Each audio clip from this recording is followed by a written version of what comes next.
Hello friends, आज हम रूस की क्रांति के बारे में पढ़ेंगे। तो स्टार्ट करते हैं आज का डिस्कशन। रूस की क्रांति, जिसे अक्टूबर क्रांति के नाम से भी जाना जाता है, अक्टूबर 1917 में हुई थी। ये बोल्शेविक क्रांति भी इसको हम जानते हैं, क्योंकि बोल्शेविकों के नेतृत्व में हुई थी। बोल्शेविक क्रांति भी इसको कहते हैं। अक्टूबर क्रांति के नाम से भी जाना जाता है। 20वीं सदी की ये सबसे महत्वपूर्ण घटनाओं में से एक थी। इस क्रांति के माध्यम से रूस में जारशाही का अंत हुआ और एक समाजवादी सरकार की स्थापना हुई। अब रूस की क्रांति के कारणों को अगर हम जाने तो सबसे प्रमुख कारण आता है आर्थिक असमानता। जैसे फ्रांस में आर्थिक असमानता मौजूद थी, इसी तरह से रूस में भी आर्थिक असमानता फैली थी। रूसी जनता गरीब थी, जबकि शासक वर्ग संपन्न था। मजदूर वर्ग की स्थिति दयनीय थी। किसानों की भूमि छीन ली जाती थी। प्रथम विश्व युद्ध का भी प्रभाव पड़ा, क्योंकि प्रथम विश्व युद्ध में आर्थिक हानि रूस को काफी ज्यादा हुई थी और इस कारण उसे प्रथम विश्व युद्ध से अलग भी हटना पड़ा था।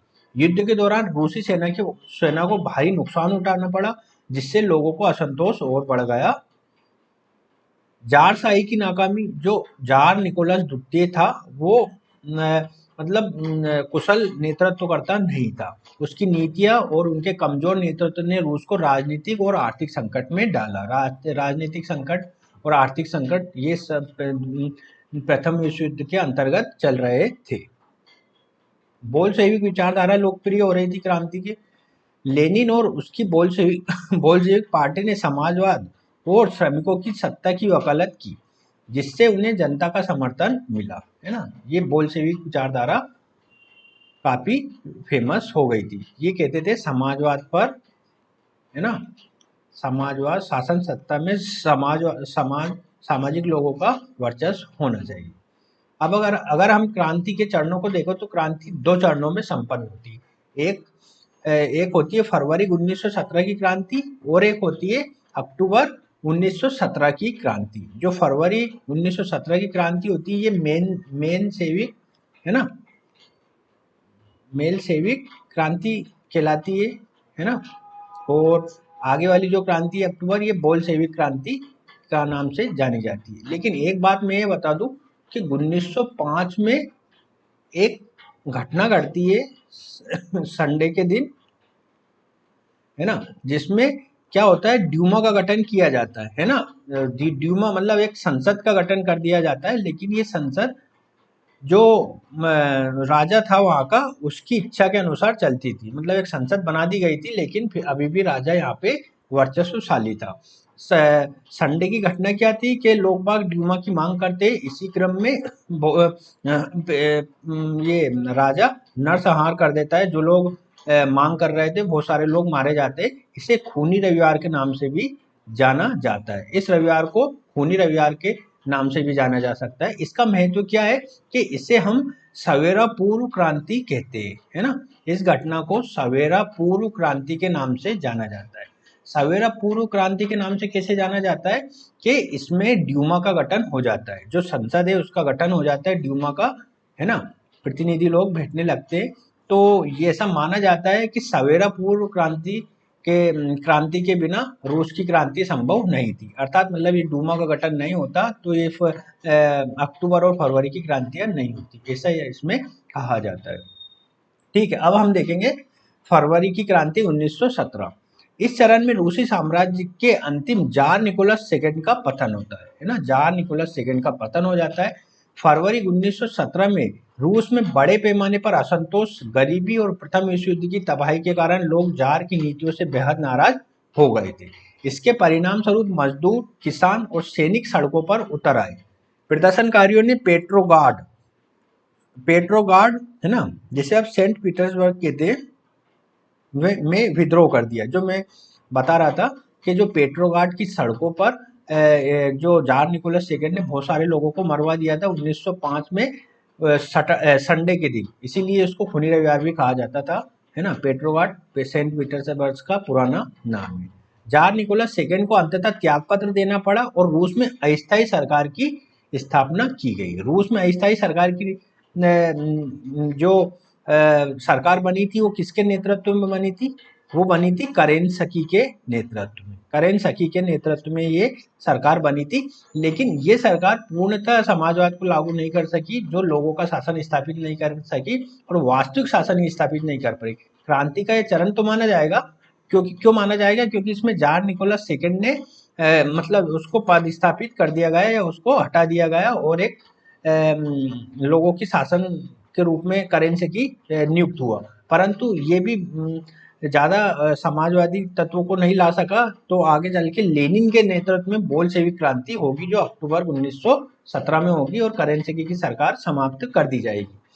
फरवरी क्रांति के पश्चात सरकार सत्ता के बाद अस्थायी सरकार सत्ता में आई, लेकिन यह सरकार भी लोगों की अपेक्षाओं को पूरा करने में असफल रही। इसी दौरान व्लादिमीर लेनिन और उसकी पार्टी बोल्शेविक पार्टी जो थी ने लोगों को समाजवादी क्रांति के लिए प्रेरित किया। अक्टूबर 1917 में लेनिन के नेतृत्व में बोल्शेविकों ने पेट्रोग्राड की अस्थायी सरकार का तख्तापलट कर दिया और सत्ता अपने हाथों में ले ली। ये घटना मुख्य रूप से अरोरा कूजन के से शुरू हुई विद्रोह से प्रेरित थी।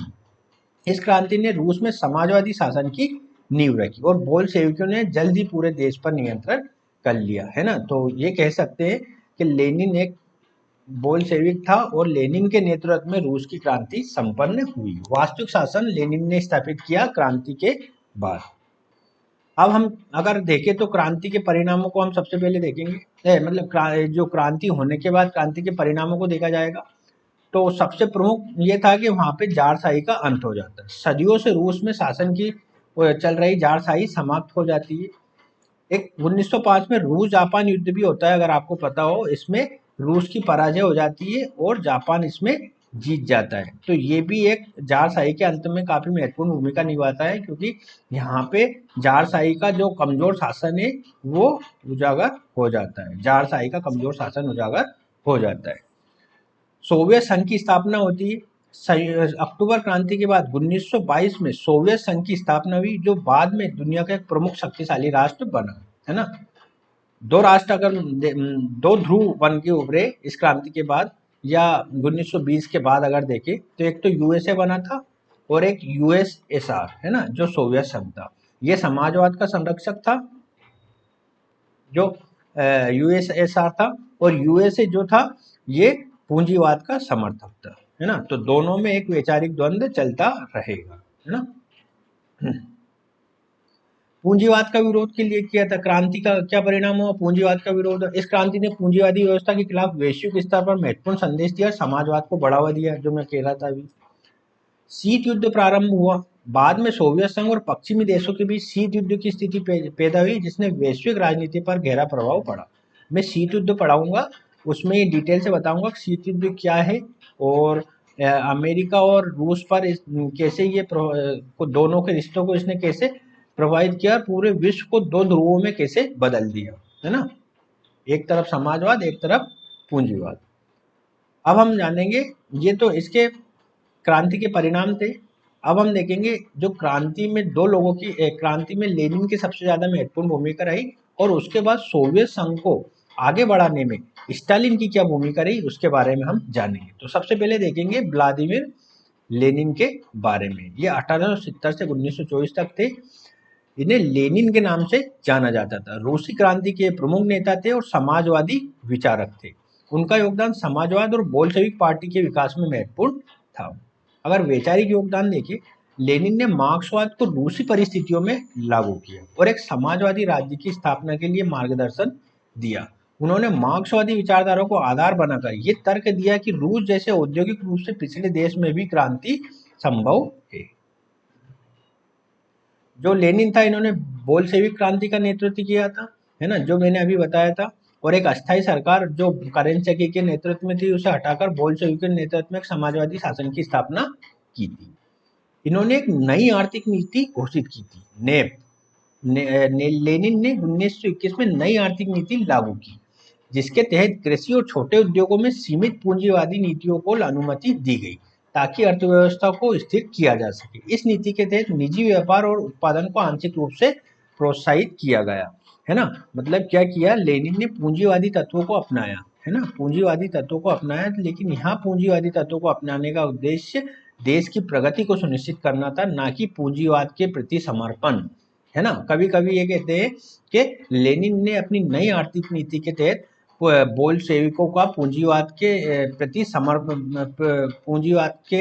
पूंजीवाद के प्रति समर्पित कर दिया, मतलब पूंजीवाद के आगे घुटने टेक दिए। तो ये कहना गलत है, क्योंकि इसने जो लेनिन ने जो पूंजीवाद अपनाया था वो देश की प्रगति और उद्धार के लिए अपनाया था, और ये कुछ समय के लिए था। बाद में फिर समाजवादी तत्वों को इन्होंने लागू कर दिया। तो ये कोई आत्मसमर्पण नहीं था पूंजीवाद के प्रति बोल्शेविकों का, ये एक सोची समझी रणनीति थी। सोवियत संघ की स्थापना। लेनिन के नेतृत्व 1922 में सोवियत संघ की स्थापना हुई, जो दुनिया का पहला समाजवादी राज्य था। उनकी नीतियों ने सोवियत संघ की बुनियाद रखी, है ना।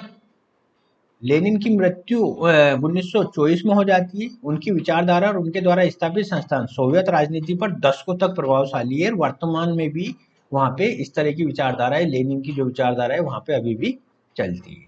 अब हम जानेंगे इसकी विचारधारा। आपको पता है लेनिन का मुख्य सिद्धांत था कि क्रांति का नेतृत्व एक संगठन द्वारा किया जाना चाहिए। यही कारण था कि उन्होंने बोल्शेविक पार्टी का नेतृत्व किया। उनका मानना था कि जनता के नेतृत्व में एक अग्रणी वर्ग या पार्टी की आवश्यकता होती है। अब हम जानेंगे स्टालिन के बारे में। जोसेफ स्टालिन 1878 से 1953 तक ये थे। लेनिन के बाद कौन आता है? स्टालिन आता है, जो रूस की या सोवियत संघ की राजनीति को आगे बढ़ाता है। कैसे आगे बढ़ाता है हम जानेंगे। लेनिन के उत्तराधिकारी बने। 1924 से 1953 तक सोवियत संघ के नेता रहे। स्टालिन का नेतृत्व बेहद सख्त और अधिनायकवादी था। उन्होंने सोवियत संघ को विश्व शक्ति बदलने में कई नीतियां अपनाई, है ना। विश्व शक्ति बनाने में स्टालिन की काफी विशेष भूमिका होती है। लेनिन की मृत्यु के बाद सत्ता संघर्ष में स्टालिन विजय हुआ। उन्होंने अपनी सत्ता को मजबूत करने के लिए अपने राजनीतिक प्रतिद्वंदियों को हराया, जिसमें प्रमुख नाम कौन था? लियोन ट्राटस्की, है ना। समाजवाद के निर्माण योजना इसने लागू की। स्टालिन ने समाजवाद एक देश में की अवधारणा को लागू की। उनका मानना था कि सोवियत संघ को पहले ही एक मजबूत समाजवादी राज्य बनना चाहिए, जबकि लेनिन क्रांति को अंतर्राष्ट्रीय स्तर पर फैलाने की योजना थी। देखो, लेनिन और स्टालिन में अगर स्वरूपगत अंतर देखा जाए तो स्टालिन एक देश के अंतर्गत समाजवादी राज्य स्थापित करना चाहते थे, जबकि लेनिन जो रूस की क्रांति थे उसे अंतर्राष्ट्रीय स्तर पर फैलाने की बात कहते थे। तो इस तरह से ये अंतर इनमें देखा जा सकता है। और अगर देखें जैसे भारत में पंचवर्षीय योजनाएं बनाई जाए, जो योजनाएं लागू की गई थी आपको पता होगा। तो ये जो पंचवर्षीय योजनाओं की शुरुआत की थी ये स्टालिन ने की थी, है ना। पंचवर्षीय योजनाओं की जो शुरुआत की थी वो स्टालिन ने की थी, है ना। पंचवर्षीय योजनाएं, है ना, पंचवर्षीय योजनाएं सरकार के अंतर्गत वो स्टालिन की देन थी। ठीक है। अब नेक्स्ट आता है औद्योगिकीकरण और सामूहिकरण। स्टालिन ने बड़े पैमाने पर औद्योगिकीकरण की नीति अपनाई। इसके तहत खेती को सरकारी नियंत्रण में लाने के लिए सामूहिकीकरण की योजना लागू की गई। इससे कृषि उत्पादन में कमी और ग्रामीण क्षेत्रों में भारी असंतोष पैदा हुआ, लेकिन औद्योगिकीकरण को तेजी हुई, है ना। कुछ समय के लिए ये चीजें नेगेटिव हुई, लेकिन एक वर्ष के अंतर ही सारी चीजें सामान्य हो गई और समृद्धि के जो रूस है वो समृद्धि की नई ऊंचाइयां छूने लगा। सिर्फ ये एक साल के लिए ये कुछ चैलेंजेस आए थे, लेकिन फिर वो आगे सही हो गए। दमनकारी नीतियां। स्टालिन का शासनकाल सख्त दमनकारी था। उन्होंने पार्टी के भीतर और बाहर दोनों जगह पर विरोधियों का कठोर दमन किया। ग्रेट पर्ज के दौरान लाखों लोग मारे गए व जेल में डाल दिए गए। उनकी गुप्त एजेंसी NKVD के माध्यम से लाखों लोगों को हिरासत में लिया गया, जिस पर राज्य विरोधी गतिविधियों का आरोप लगाया गया, है ना। जिन पर राज्य विरोधी गतिविधियों का आरोप लगाया उन्हें क्या हिरासत में लिया गया। द्वितीय विश्व युद्ध के दौरान कौन थे? स्टालिन थे। स्टालिन के नेतृत्व में सोवियत संघ ने द्वितीय विश्व युद्ध में महत्वपूर्ण भूमिका निभाई। उन्होंने नाजी जर्मनी को हराने में सहयोगी सेनाओं को नेतृत्व किया और युद्ध के बाद सोवियत संघ एक महाशक्ति के रूप में उभरा। शीत युद्ध में इनकी भूमिका देख सकते हैं हम। स्टालिन के शासनकाल के अंत में सोवियत संघ और पश्चिमी देश के बीच शीत युद्ध प्रारंभ हुआ। उन्होंने पूर्वी यूरोप के कई समाजवादी सरकार की स्थापना की और सोवियत संघ की सैन्य और आर्थिक शक्ति को मजबूत किया। अगर इनकी विचारधारा हम देखें तो स्टालिन ने लेनिनवादी विचारधारा को सख्ती से लागू किया, लेकिन उनके शासन में समाजवादी नीतियों का क्रियान्वयन अत्यधिक कठोर और दमनकारी था। स्टालिन ने सत्ता को केंद्रीकृत किया और अपने विरोधियों का सफाया कर दिया, मतलब केंद्रीकृत इसने योजनाएं बनाई। निष्कर्ष क्या लिख सकते हैं रूस की क्रांति का? रूस की क्रांति ने न केवल रूस बल्कि पूरे विश्व की राजनीति और समाज को प्रभावित किया। और इन्होंने सबसे प्रमुख बात अगर देखें तो समाजवाद को जन्म दिया, है ना। समाजवादी जो विचारधारा है उसको जन्म दिया, ये कह सकते हैं हम, समाजवादी विचारधारा को इसने जन्म दिया रूस की क्रांति ने, है ना। ये सबसे महत्वपूर्ण बात आपको याद रखनी है। अब संभावित प्रश्न हम देख सकते हैं यूपीएससी के लेवल से। पहला प्रश्न अगर देखा जाए तो यह है कि लेनिन की नई आर्थिक नीति, है ना, पूंजीवाद के समक्ष बोल्शेविकों का आत्मसमर्पण थी, इस कथन का परीक्षण कीजिए, है ना। लेनिन ने नई आर्थिक नीति कब घोषित की? 1921 में घोषित की, और इस नीति के तहत उसने कुछ ऐसे तत्व अपनाए जिसमें पूंजीवाद की बातें थी। तो ये कहा जाता है कि लेनिन की जो नई आर्थिक नीति थी वो पूंजीवाद के समक्ष बोल्शेविकों का आत्मसमर्पण था। इस कथन का परीक्षण करना है, तो इस कथन के बारे में हम लिखेंगे कि इस कथन में ये पूर्णतः सत्य नहीं है कि ये बोल्शेविकों का आत्मसमर्पण था, बल्कि उसने पूंजीवाद के तत्व इसलिए अपनाए थे नई आर्थिक नीति में क्योंकि वो रूस की जनता को मतलब गहरे आर्थिक संकट से उबार सके, है ना। पूंजीवाद अपनाना नहीं चाहता था, वो अपनाना समाजवाद ही चाहता था, परंतु कुछ ऐसे तत्व वो निकाल रहा था जिससे जो तात्कालिक स्थितियां थी उसमें सुधार हो और लोगों को आर्थिक रूप से सक्षम बनाया जा सके। ठीक है, तो इसको हमें इस तरह से लिखना है। नेक्स्ट हमारा प्रश्न आएगा, प्रश्न है संभावित प्रश्नों में, मार्क्स के चिंतन के आधार पर सर्वहारा क्रांति सर्वप्रथम इंग्लैंड में होनी चाहिए थी किंतु वो रूस में हुई, इस कथन का परीक्षण कीजिए। देखो, सर्वहारा क्रांति कहाँ पे हुई? मतलब जो लोगों की जो सरकार बनाने की, जैसे समाजवादी क्रांति रूस में हुई, जबकि मार्क्स का चिंतन अगर देखा जाए तो वहाँ पे जो श्रमिक वर्ग वगैरह थे वो कहाँ पे थे? औद्योगिक क्रांति वगैरह कहाँ हुई? वो इंग्लैंड में हुई। इस तरह से तो ये इंग्लैंड में होनी चाहिए थी ये सर्वहारा क्रांति, परंतु रूस में क्यों हुई इसका परीक्षण करना है। तो इंग्लैंड में क्यों नहीं हुई, हम इसको अगर जान लेंगे तो हम ये समझ जाएंगे कि वहाँ पर ऐसी कौन सी कंडीशंस थी जो सर्वहारा क्रांति को सफल नहीं होने दे रही थी। ये था सबसे प्रमुख, वहाँ की जो शासन व्यवस्था थी वो काफी मजबूत थी, है ना। वहाँ पे संवैधानिक शासन था, है ना, संवैधानिक राजतंत्र था, अर्थात संसद की शक्तियां भी काफी थी और राजा को वो नियंत्रित करती थी, है ना। तो अत्याचार वगैरह नहीं होते थे, और जो वहाँ के श्रमिक वगैरह थे उनको संगठन बनाने की स्वतंत्रता थी, हड़ताल करने की स्वतंत्रता थी, उनकी आर्थिक सामाजिक स्थिति का ध्यान रखा जाता था, उनका इंश्योरेंस होता था। तो वहाँ पे इस तरह की कंडीशन नहीं थी कि बिल्कुल लूटामारी चल रही हो, है ना। इस तरह से बिल्कुल शासन के खिलाफ लोगों ने जमकर विरोध कर दिया है ना। मतलब वहाँ पे जो इंग्लैंड में था वहाँ पे बिल्कुल सुव्यवस्थित चीजें चल रही थी, लोग बाग तर्क पर बढ़ावा दे रहे थे, हिंसा पर कम ध्यान देते थे, है ना। अगर कोई हिंसक गतिविधि होती थी तो उसे तुरंत दबा दिया जाता था। तो ये चीजें सब इंग्लैंड में मौजूद थी, इसलिए वहाँ पे सर्वहारा क्रांति नहीं हुई। जबकि रूस में सर्वहारा क्रांति होने के कारण अगर देखें तो इस सब का जो उल्टा है, जैसे रूस में जारशाही थी तो वो लोग बाग उससे काफी तंग आ चुके थे, उसको समाप्त करना चाहते थे, है ना। शोषक शोषित संबंध थे, तो वहां पे सारी स्थितियां बनी हुई थी, इसलिए सर्वहारा क्रांति सर्वप्रथम रूस में होती है, ना कि इंग्लैंड में। ठीक है, तो इस कथन को आपको इस तरह से आंसर देना है। ठीक है, तो आज का वीडियो हम यही समाप्त करेंगे। अगले वाले वीडियो में हम हिटलर और मतलब नाजीवाद और फांसीवाद के बारे में जानेंगे। तब तक के लिए नमस्कार।